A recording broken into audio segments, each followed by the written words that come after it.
Hello and welcome to Team Liquid's strategy guide series for Liberation of Undermine. I'm Eiya, and today I'll be breaking down the mechanics and strategy for Mythic Rik Reverb. Mythic Changes. The main change to Rik Reverb comes in the form of shields that prevent amplifiers from being soaked until the shield is removed by clearing a pair of faulty zap debuffs on top of it. On Mythic difficulty, the sound waves emitted from the amplifiers now cause players to become mind-controlled at 2 stacks. The frontal sound cannon must also be soaked, unlike on lower difficulties.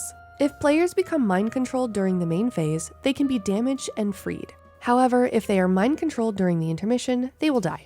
We've evolved the strategy from heroic by positioning the boss against the wall to increase the chance of favorable Pyrochnic Ads spawns, while also determining exact bait spots from each pair of amplifiers. We begin on the cross marker and move towards Skull, separating into melee and ranged bait groups. After the first intermission, the boss is positioned on Skull and moves towards X. In general, the boss stays near the outside of the room while ranged players position themselves on the interior markers. Since the boss leaves one amplifier alive after each intermission, you may occasionally need to skip a marker. This helps avoid stacking amplifiers or giving them extra energy by keeping the boss too close. Before progressing the encounter, you'll want to assign specific amplifier soak pairs among your players. At this point, you should also decide whether to bring a third tank specifically to assist with soaking amplifiers.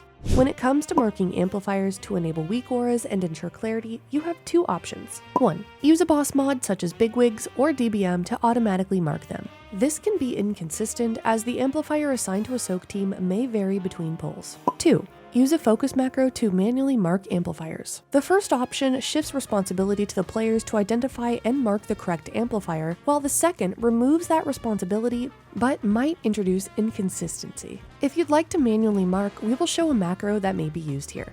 Faulty zap and shield mechanics. Faulty zap is removed by players overlapping their circular indicators, not by overlapping with an amplifier. After breaking this first amplifier in each main phase, if the remaining faulty zap debuffs are held, you can immediately break the shield of the next amplifier. This allows it to be soaked earlier.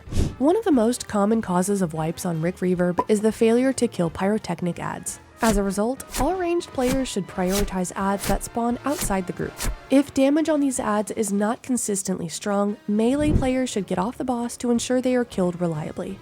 Another consistent issue is players moving out to soak and taking damage from soaking players while being out of range of healers. These players should look to use a defensive before soaking if they recognize they are going far from the group and consider using health stone or health pot if necessary. Alternatively, these players can look to request an external should your raid have that dynamic available. Finally, the last pitfall to avoid is intermission deaths. Most commonly, players get MC'd and die in this phase, or don't make it to the first safe amplifier and die to the sound wave. It is important to show this phase respect and also recognize that healing may be low due to the amount of movement, and use your defensives and utility appropriately. We hope you found this guide useful, and if you have any questions, feedback, or comments, feel free to leave them below. Stay tuned for more boss guides covering Liberation of Undermine. Thanks so much for watching, and we'll see you in the next one. Bye!